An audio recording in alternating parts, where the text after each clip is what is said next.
Hello friends, welcome back to my YouTube channel PK education core. एक कदम सफलता की ओर पीके एजुकेशन कोर के साथ। लास्ट लेक्चर में मैंने आपको पढ़ाया था कि राष्ट्रपति पद की क्या-क्या गरिमा है, राष्ट्रपति पद के लिए योग्यताएं क्या-क्या होनी चाहिए और किस तरीके से भारत के राष्ट्रपति का चुनाव होता है। सभी कुछ मैंने वीडियो में एक-एक करके आपको बहुत अच्छे तरीके से समझाया था। फिर भी आपको कोई क्वेरी है तो आप कमेंट बॉक्स में बता सकते हैं और वीडियो को आप आसानी से देख सकते हैं। ठीक है? आपको पता है यहाँ पर polity, history, current affair, GS और जीके से संबंधित सभी तरीके के टॉपिक कराए जाते हैं। आप किसी भी गवर्नमेंट एग्जाम के लिए तैयारी कर रहे हैं तो प्लीज हमारे साथ जुड़ें और अगर अभी तक आपने चैनल को सब्सक्राइब नहीं किया है तो प्लीज सब्सक्राइब कर लें, बेल आइकन को प्रेस कर लें ताकि आने वाली नोटिफिकेशन आप तक आसानी से पहुंच सके। तो आज की वीडियो में मैं आपके साथ डिस्कस करूंगी कि राष्ट्रपति पद के लिए जो क्वेश्चन आंसर बनते हैं और एग्जाम में बहुत बार पूछे जाते हैं, वो किस तरीके के हैं और किस तरीके से पूछे गए हैं। तो बिना देर के हुए शुरू करते हैं और देखते हैं कि पहला क्वेश्चन क्या है।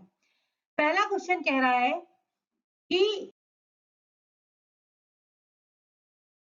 निम्नलिखित में से किस प्रकार के अधिकार भारत के राष्ट्रपति को प्राप्त हैं? तो किस प्रकार के अधिकार जो हैं वो भारत के राष्ट्रपति को प्राप्त है? वास्तविक और लोकप्रिय, औपचारिक और विधिक, राजनीति और नाम मात्र, संवैधानिक और नाम मात्र। नीचे दिए गए कूट से सही उत्तर का आपको चयन करना है। चार ऑप्शन आपके सामने दिए गए हैं, 1 और 3, 2 और 3, 1 और 4, 2 और 4। तो क्या ऑप्शन इसमें सही आंसर हो जाएगा? ये चार ऑप्शन आपके सामने हैं। वीडियो अगर आपको फास्ट लगता है तो इसको रोकिए, क्वेश्चन को समझिए, उसके बाद ही फिर अगले क्वेश्चन पर स्विच करिए। मैं आपको इसका आंसर बताती हूँ। इसका आंसर सही हो जाएगा ऑप्शन डी, 2 और 4, मतलब औपचारिक और वैधिक और संवैधानिक और नाम मात्र की शक्तियां जो है भारत के राष्ट्रपति को प्राप्त है। नेक्स्ट प्रश्न की तरफ बढ़ते हैं। नेक्स्ट प्रश्न है, किस अनुच्छेद में, किस आर्टिकल के अंतर्गत संघ की कार्यपालिका की शक्तियां राष्ट्रपति में निहित हैं? तो किसमें है? आर्टिकल 51, आर्टिकल 52, आर्टिकल 53 या फिर आर्टिकल 54। तो सही आंसर यहाँ पर हो जाएगा ऑप्शन सी, आर्टिकल 53 यहाँ पर सही आंसर है। नेक्स्ट क्वेश्चन की तरफ बढ़ते हैं। नेक्स्ट क्वेश्चन है, इसकी पूरी पीडीएफ आपको मिल जाएगी। डिस्क्रिप्शन में देखेंगे आपको इसकी पीडीएफ मिलेगी, सारे क्वेश्चन इसी से रिलेटेड मिलेंगे, तो आप उनको देख सकते हैं और अपने एक बार आप वीडियो देख लेंगे, फिर उसके बाद आप उन क्वेश्चन के थ्रू एक बार चले जाएंगे तो आपको बहुत सारी चीजें याद रह जाएंगी और एग्जाम में आपसे प्रश्न बिल्कुल भी गलत नहीं होंगे। तो इसलिए इसकी पीडीएफ भी मिलेगी। पीडीएफ आप टेलीग्राम ग्रुप पर भी देख सकते हैं, पीके एजुकेशन कोर के नाम से ही टेलीग्राम ग्रुप भी है और डिस्क्रिप्शन में भी मैं इसको आपको दे दूंगी। और पुराने जो राष्ट्रपति से संबंधित वीडियो है उनका लिंक आपको आई बटन में मिल जाएगा, आप उसे वहां से देख सकते हैं। नेक्स्ट देखते हैं, भारत का संविधान भारत के राष्ट्रपति को कौन सा अधिकार नहीं देता है? तो प्रधानमंत्री की नियुक्ति, मुख्यमंत्री की नियुक्ति, रक्षा बलों का सर्वोच्च कमांडर होने का, देश के किसी भी भाग में आपातकाल लागू करने की परमिशन। तो कौन कौन सी चीजें, सभी हम जानते हैं कि प्रधानमंत्री की नियुक्ति राष्ट्रपति करते हैं, रक्षा बलों के सर्वोच्च कमांडर भी होते हैं ये, देश के किसी भी भाग में आपातकाल लागू करने की भी शक्ति इनके पास होती है, लेकिन मुख्यमंत्री की नियुक्ति राष्ट्रपति नहीं करते हैं। तो मुख्यमंत्री की नियुक्ति कौन करता है? आपको पता होना चाहिए, मुख्यमंत्री की नियुक्ति करता है राज्यपाल। ठीक है, आगे आने वाले वीडियो में मैं पूरा डिटेल में आपको राज्यपाल के बारे में भी बताऊंगी और भी प्रश्न राष्ट्रपति से संबंधित जो भी होंगे वो भी आपके साथ डिस्कस करूंगी। नेक्स्ट प्रश्न देखते हैं, भारत के राष्ट्रपति के चुनाव के लिए चुनाव मंडल में सदस्य होते हैं। तो कौन कौन से व्यक्ति हैं जो राष्ट्रपति के चुनाव में पार्टिसिपेट करते हैं? लोकसभा के चुने हुए सदस्य, राज्यसभा के चुने हुए सदस्य, राज्य विधानसभाओं के चुने हुए सदस्य, राज्य विधान परिषद के चुने हुए सदस्य। नीचे दिए गए सही कूट का उत्तर का आपको चयन करना है। तो मैंने बताया था आपको लास्ट वीडियो में, जब मैंने राष्ट्रपति के बारे में बताया था पूरा डिटेल में, कि राष्ट्रपति के जो चुनाव होते हैं उसमें कौन कौन से सदस्य भाग लेते हैं। तो इसमें भाग लेते हैं लोकसभा के चुने हुए सदस्य, राज्यसभा के चुने हुए सदस्य और राज्य की विधानसभाओं के चुने हुए सदस्य। इसमें विधान परिषद के चुने हुए सदस्य हिस्सा नहीं लेते हैं। ये होमवर्क है आपके लिए कि आप बताएंगे कि कौन कौन से राज्य में विधान परिषद है। हालांकि मैं आपको भी बता देती हूँ और इसमें सही आंसर यहाँ पर हो जाएगा 1, 2 और 3। ऑप्शन सी यहाँ पर सही आंसर हो जाएगा। डिटेल में थोड़ा सा देख लेते हैं। आंध्र प्रदेश, बिहार, कर्नाटक, महाराष्ट्र, तेलंगाना और उत्तर प्रदेश ये 6 राज्य हैं जहां पर विधान परिषदें हैं। लोकसभा में कुल सदस्यों की संख्या जो होती है 545 और राज्यसभा में सदस्यों की संख्या जो होती है 245। कई बार एग्जाम में पूछ लेते हैं, इसलिए मैंने ये यहाँ पर थोड़ा डिटेल में डाल दिया है। नेक्स्ट प्रश्न देखते हैं, इसमें सॉरी आंसर दिया हुआ है यहाँ पे। आपातकाल मतलब इमरजेंसी में किसी राज्य विधानसभा की अवधि किसके द्वारा बढ़ाई जा सकती है? राष्ट्रपति के द्वारा, संसद के द्वारा, मुख्यमंत्री के द्वारा, राज्य विधानमंडल के द्वारा। तो ये बढ़ाई जा सकती है पार्लियामेंट के द्वारा, मतलब संसद के द्वारा किसी राज्य की विधानसभा की अवधि अगर बढ़ानी होती है आपातकाल में तो वो पार्लियामेंट के द्वारा बढ़ाई जा सकती है। नेक्स्ट प्रश्न देखते हैं, राष्ट्रपति और उपराष्ट्रपति की अनुपस्थिति में राष्ट्रपति पद का कार्यभार कौन ग्रहण करता है? तो सर्वोच्च न्यायालय का मुख्य न्यायाधीश, लोकसभा का अध्यक्ष, मंत्री परिषद या फिर प्रधानमंत्री की कैबिनेट। तो इसमें सही आंसर जो हो जाएगा वो क्या हो जाएगा? सर्वोच्च न्यायालय का मुख्य न्यायाधीश। ऑप्शन ए यहाँ पर सही आंसर है। लेकिन आप बताएंगे ये कमेंट में कि कौन से वो मुख्य न्यायाधीश थे जिन्होंने राष्ट्रपति पद को संभाला था। नेक्स्ट प्रश्न देखते हैं, राष्ट्रपति के चुनाव में यदि कोई विवाद है तो उसे किसे सौंपा जाता है? भारत के महाधिवक्ता को, सर्वोच्च न्यायालय को, संसद को या फिर इनमें से कोई नहीं। तो किसे सौंपा जाता है? ये सौंपा जाता है ऑप्शन बी सर्वोच्च न्यायालय को, अगर कोई भी विवाद आता है राष्ट्रपति के चुनाव में। नेक्स्ट प्रश्न देखते हैं, राष्ट्रपति पद के उम्मीदवार के लिए क्या आवश्यक नहीं है? 35 वर्ष की आयु पूरी कर चुका हो, ऑप्शन बी पढ़ा लिखा हो, संसद सदस्य बनने की योग्यता रखता हो, देश का नागरिक हो। इसमें क्या है? ऑप्शन बी यहाँ पर सही आंसर हो जाएगा, क्योंकि कहीं पर भी ये नहीं लिखा है कि उसकी एजुकेशन कितनी होनी चाहिए। तो पढ़ा लिखा हो, यहाँ पर बी ऑप्शन सही आंसर हो जाएगा। ये आवश्यक नहीं है। देखिए भारत के राष्ट्रपति हैं लेकिन ये चीज आवश्यक नहीं है। नेक्स्ट देखते हैं, भारत के राष्ट्रपति चुने जाते हैं केवल राज्यसभा के सदस्यों द्वारा, केवल लोकसभा के सदस्यों द्वारा, केवल राज्यों की विधानसभा और लोकसभा के सदस्यों द्वारा या फिर राज्यसभा, लोकसभा और राज्यों की विधानसभाओं के निर्वाचित सदस्यों द्वारा। ये रिपीटेड क्वेश्चन है, आप इसका आंसर बहुत आसानी से टिक कर सकते हैं। इसका सही आंसर हो जाएगा ऑप्शन डी। नेक्स्ट प्रश्न देखते हैं, कौन से राष्ट्रपति सर्वोच्च न्यायालय में उपस्थित हुए थे जब सर्वोच्च न्यायालय की निर्वाचन विवाद की सुनवाई कर रहा था? तो डॉक्टर जाकिर हुसैन, बीवी गिरी, नीलम संजीव रेड्डी, ज्ञानी जेल सिंह। तो ये आंसर यहाँ पर सही हो जाएगा ऑप्शन बी, बीवी गिरी थे उस समय पर। और डॉक्टर नीलम संजीव रेड्डी के बारे में कई बार एग्जाम में ये पूछा जाता है कि ये निर्विरोध चुने गए थे। ऐसे कौन से राष्ट्रपति थे जो निर्विरोध चुने गए थे? तो वो डॉक्टर नीलम संजीव रेड्डी थे और ये क्रम इनका 9वां था, 9वें क्रम के ये राष्ट्रपति बने थे।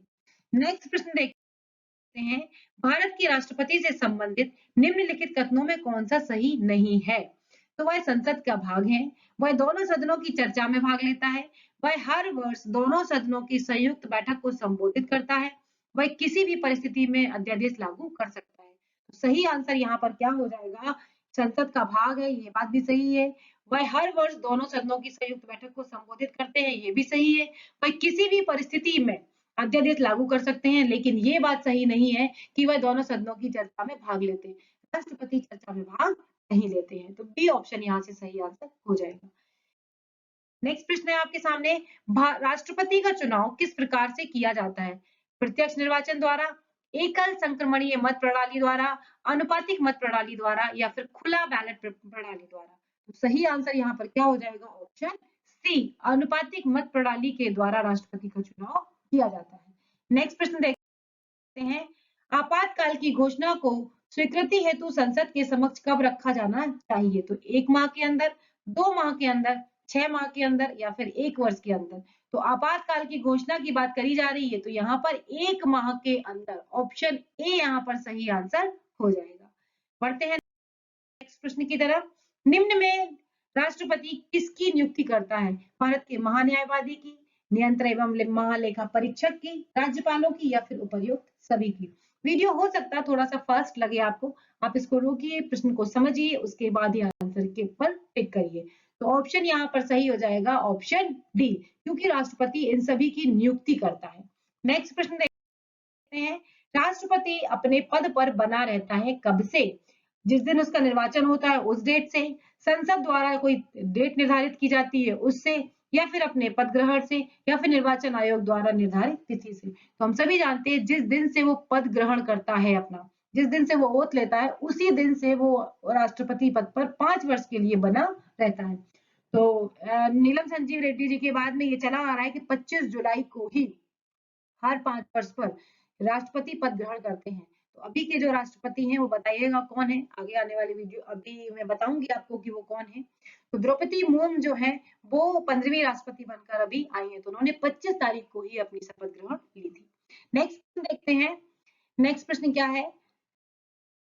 कथन अपने कार्यकाल के दौरान भारत के राष्ट्रपति पर किसी भी न्यायालय में मुकदमा नहीं चलाया जा सकता है।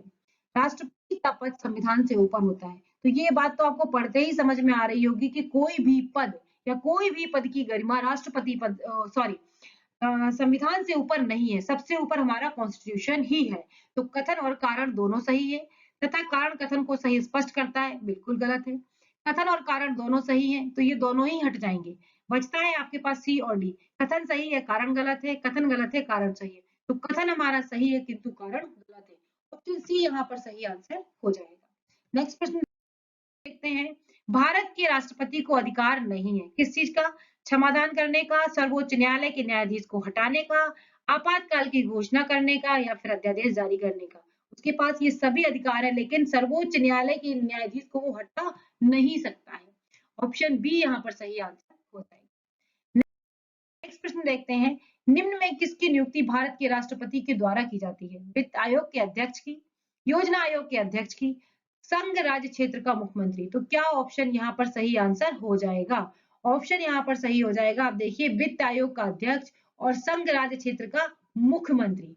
ठीक है ना, नियुक्ति की बात करी जा रही है, ये नियुक्त नहीं, नियुक्ति भारत के राष्ट्रपति के द्वारा की जाती है। तो देखेंगे यहाँ पर क्या है, ऑप्शन 1 और 3 यहाँ पर सही आंसर हो जाएगा। ठीक है, नेक्स्ट ऑप्शन थी 1 और 3 यहाँ पर सही आंसर हो जाएगा। नेक्स्ट प्रश्न देखते हैं। एक विधेयक जो संसद में प्रस्तुत किया जाता है किस क्रिया के बाद अधिनियम बन जाता है? तो संसद के दोनों सदनों से पारित होने के बाद, जब राष्ट्रपति अपनी सहमति दे दे या फिर जब प्रधानमंत्री अपनी सहमति दे दे, सर्वोच्च न्यायालय अपनी सहमति दे दे। तो इसमें सही आंसर जो होगा, जब राष्ट्रपति अपनी सहमति दे देता है तभी कोई अधिनियम बनता है। नेक्स्ट प्रश्न है आपके सामने। कथन भारत का राष्ट्रपति ब्रिटिश राजा से भिन्न है।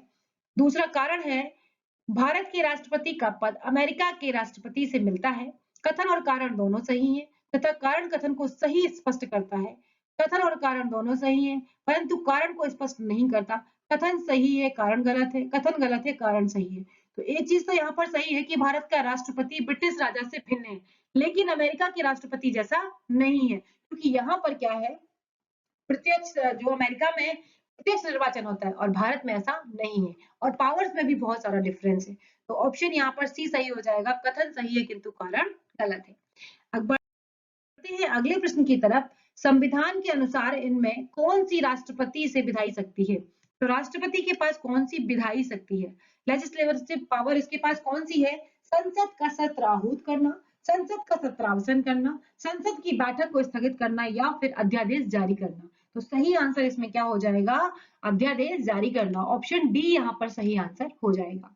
नेक्स्ट प्रश्न की तरफ बढ़ते हैं। भारत के राष्ट्रपति आपातकाल की घोषणा कर सकते हैं यदि खतरा है तो? बाहरी आक्रमण से, आंतरिक अशांति से, सशस्त्र विद्रोह से या फिर सांप्रदायिक संघर्ष से। तो आप ये समझिए सांप्रदायिक संघर्ष से आपने देखा होगा नहीं होता है ऐसा कि आपको आपातकाल घोषणा की जाए, और आंतरिक अशांति पहले हुआ करती थी पर अब वो भी नहीं है। तो बाहरी आक्रमण और सशस्त्र विद्रोह की वजह से यहाँ पर ये आपातकाल की घोषणा हो सकती है। तो ऑप्शन क्या यहाँ पर सही आंसर हो जाएगा? 1 और 3। ऑप्शन डी यहाँ पर सही आंसर हो जाएगा। नेक्स्ट प्रश्न देखते हैं। किस अनुच्छेद के तहत भारत के राष्ट्रपति पर महाभियोग चलाया जा सकता है? इम्पीचमेंट बहुत बार ये पूछा जाता है कि राष्ट्रपति पर महाभियोग किस तरीके से चलाया जा सकता है या फिर किस आर्टिकल के द्वारा चलाया जा सकता है। मैंने पूरा आपको डिटेल में समझाया है, प्लीज इस प्रश्न को समझने की कोशिश करिए और अच्छे से समझिए कि महाभियोग की प्रक्रिया किस तरीके से कंप्लीट होती है। तो ऑप्शन अगर देखा जाए 356, आर्टिकल 75, आर्टिकल 76, आर्टिकल 61। तो सही आंसर जो यहाँ पर हो जाएगा वो हो जाएगा आर्टिकल 61। ऑप्शन डी यहाँ पर सही आंसर हो जाएगा। नेक्स्ट प्रश्न देखते हैं। किसी भी भौगोलिक क्षेत्र को अनुसूचित क्षेत्र घोषित करने का अधिकार किसके पास है? राज्यपाल, मुख्यमंत्री, प्रधानमंत्री या फिर राष्ट्रपति। तो ये अधिकार भी राष्ट्रपति के पास ही है। ऑप्शन बी यहाँ पर सही आंसर हो जाएगा। नेक्स्ट प्रश्न देखते हैं। श्रीमती द्रौपदी मुर्मू भारतीय गणतंत्र के राष्ट्रपति के रूप में इनका क्रम क्या है? ऑप्शन ए 12, बी 13, सी 14 और डी 15। तो ऑप्शन सी यहाँ पर जो है वो सही आंसर हो जाएगा। Option C 15। अगला प्रश्न है, संविधान के किस अनुच्छेद के तहत राष्ट्रपति को मंत्रिपरिषद की सलाह मानने के लिए बाध्य किया गया? Article 74, article 85, article 86, article 101। तो ऑप्शन सही हो जाएगा ऑप्शन ए यहाँ पर सही है। आर्टिकल 74 के तहत ये बात मानने को बाध्य है कि मंत्रिपरिषद की सलाह जो है वो राष्ट्रपति को माननी ही होगी। मंत्रिपरिषद का मुखिया कौन होता है ये आप हमें बताएंगे, और क्यों राष्ट्रपति मंत्रिपरिषद की बात को मानता है। तो ये कुछ क्वेश्चंस थे जो राष्ट्रपति से संबंधित थे और बहुत ही महत्वपूर्ण थे। अगर आपको वीडियो अच्छा लगा हो तो प्लीज लाइक कर देना, शेयर कर देना, और अगर चैनल पर नए हैं तो सब्सक्राइब कर लेना। अगली वीडियो में फिर मिलेंगे, तब तक के लिए बाय बाय दोस्तों, नमस्कार।